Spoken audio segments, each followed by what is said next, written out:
तो hello dear student, finally दोस्तों आज की इस वीडियो में आपके लिए लेके आ चुके हैं कक्षा 10वीं त्रैमासिक परीक्षा 2024-25 दोस्तों विषय आपका विज्ञान का 20 सितंबर के दिन होने वाला पेपर। साथ में आपको इसी वीडियो में सभी प्रश्नों का फुल पेपर साथ में फुल कंप्लीट सॉल्यूशन के साथ आपको इसी वीडियो में बताने वाला हूं। तो आज की इस वीडियो को आप लोग पूरा कंप्लीट तक ज़रूर देख लीजिए दोस्तों, जो कि आप लोग देख सकते हैं कि पूरा का पूरा फाइनली हमारे पास आपका पेपर आ चुका है।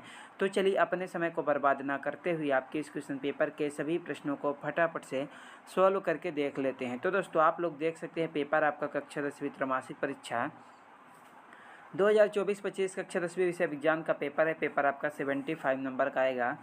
तो आप लोग देख सकते हैं कि इसमें हमारा सबसे पहला आपका आता है सही विकल्प चुनकर लिखे, जो कि आपसे 6 नंबर का पूछेगा। प्रत्येक प्रश्न के लिए आपको 1 अंक मिलेगा। तो इसमें हमारा पहला प्रश्न आपका आता है कि लौह चूर्ण पर तनु हाइड्रोक्लोरिक अम्ल डालने से क्या होता है। तो इसमें आपको 4 ऑप्शन देखने को मिलेगा। पहला, हाइड्रोजन गैस एवं आयरन क्लोराइड बनता है।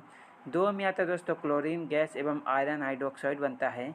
3 में आता है कि कोई विक्रिया नहीं होती। चौथे में आता है कि आयरन लवण एवं जल बनता है। पहले प्रश्न का आपका राइट आंसर हो जाएगा लौह चूर्ण पर तनु हाइड्रोक्लोरिक अम्ल डालने से हाइड्रोजन गैस एवं आयरन क्लोराइड बनता है। तो पहले प्रश्न में आपको दोस्तों पहला नंबर आपको लगाना होगा, हाइड्रोजन क्लोराइड एवं आयरन क्लोराइड बनता है। 2 में आता है कोई विलयन लाल लिटमस को नीला कर देता है, तो इसका पीएच मान संभवतः क्या होगा। तो इसका राइट आंसर हो जाएगा दोस्तों आपका कि 8 से ज़्यादा होगा। तो इसका आपका राइट आंसर हो जाएगा चौथा नंबर आपका 10। 3 में आपका आता है निम्नलिखित में से सर्वाधिक क्रियाशील धातु है। इसका राइट आंसर हो जाएगा सोना। 4 में आपका आता है पादप में जाइलम उत्तरदायी है। इसका राइट आंसर जल का वहन करने के लिए, क्या जल का वहन करने के लिए। 5 में आता है अलैंगिक जनन मुकुलन द्वारा होता है किसमें। इसका राइट आंसर ईस्ट में। 6 में आपका आता है निम्नलिखित में से कौन मानव में मादा जनन तंत्र का भाग नहीं है। इसका राइट आंसर हो जाएगा मानव में मादा जनन तंत्र का भाग नहीं है आपका शुक्रवाहिका। तो उसके बाद दोस्तों हमारा आपका प्रश्न नंबर आपका 2 आता है, जिसमें आपका पूछेगा कि रिक्त स्थानों की पूर्ति कीजिए, जो कि आपसे 6 नंबर की पूछी गई है। तो इसमें हमारा पहला प्रश्न आता है, डॉट डॉट अभिक्रिया में एकल पदार्थ वियोजित होकर 2 या 2 से अधिक पदार्थ देता है। पहले प्रश्न का राइट आंसर हो जाएगा दोस्तों वियोजन। तो पहले प्रश्न का हो जाएगा दोस्तों वियोजन अभिक्रिया में एकल पदार्थ वियोजित होकर 2 से अधिक पदार्थ देता है। 2 में आता है एक्वा रेजिया सांद्र हाइड्रोक्लोरिक अम्ल एवं सांद्र अम्ल का ताज़ा मिश्रण होता है। दूसरे प्रश्न का आपका राइट आंसर हो जाएगा दोस्तों दूसरे प्रश्न में आपको क्या लिखना होगा, सांद्र हाइड्रोक्लोरिक अम्ल, क्या सांद्र हाइड्रोक्लोरिक अम्ल। 3 में आपका आता है कि वे सभी प्रक्रम जो सम्मिलित रूप से अनुरक्षण का कार्य करते हैं डॉट डॉट प्रक्रम कहलाते हैं। तीसरे प्रश्न का आपका राइट आंसर हो जाएगा दोस्तों जैव प्रक्रम कहलाते हैं, क्या जैव प्रक्रम कहलाते हैं। 4 में आपका आता है 2 तंत्रिका कोशिका के मध्य खाली स्थान को क्या कहते हैं। चौथे प्रश्न का आपका राइट आंसर हो जाएगा दोस्तों 2 तंत्रिका कोशिका के मध्य खाली स्थान को सिनेप्स, क्या सिनेप्स कहते हैं। तो आपका चौथे प्रश्न का दोस्तों आपका सिनेप्स हो जाएगा। 5 में आपका आता है शुक्राणु का निर्माण कहाँ होता है। इसका आपका राइट आंसर हो जाएगा शुक्राणु का निर्माण वृषण, कहाँ वृषण में होता है। तो 5वें का आपका राइट आंसर आपका वृषण हो जाएगा। उसके बाद हमारा 6 में आता है कि नर युग्मक एवं मादा युग्मक के संलयन को डॉट डॉट कहते हैं। इसका आपका राइट आंसर हो जाएगा दोस्तों निषेचन, क्या निषेचन कहते हैं।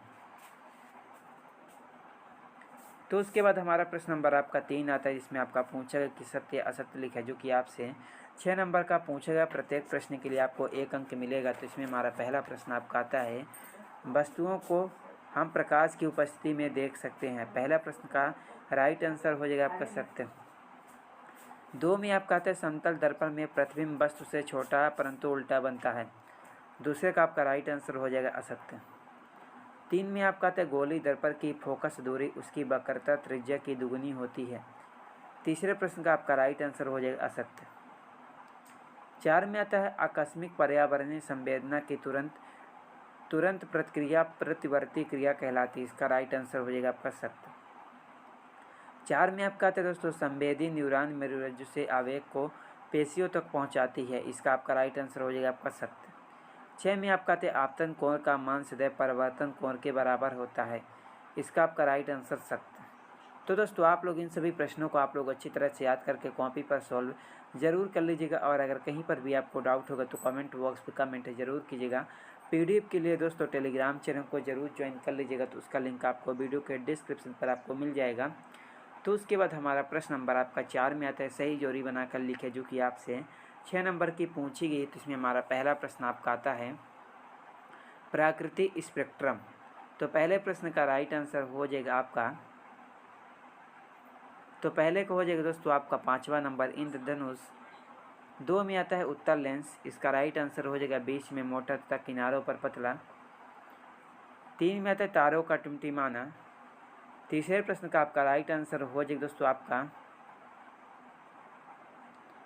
तो इसमें आपको लिखना होगा दोस्तों आपका 6वां नंबर हो जाएगा अपवर्तन। 4 में आता है नेत्र दोष, इसका आपका राइट आंसर हो जाएगा तीसरा नंबर कि कम प्रकाश में धुंधला दिखना।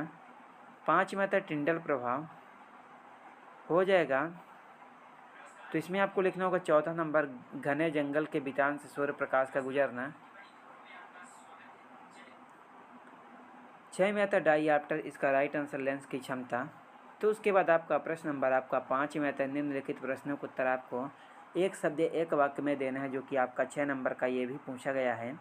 तो इसमें हमारा पहला प्रश्न आपका आता है जो पदार्थ सूक्ष्म जीवों द्वारा अपघटित नहीं होते तो क्या कहलाते हैं। पहले प्रश्न का राइट आंसर हो जाएगा अजैव निम्नीकरण, और जो पदार्थ अपघटित हो जाते हैं उन्हें हम जैव निम्नीकरण कहते हैं।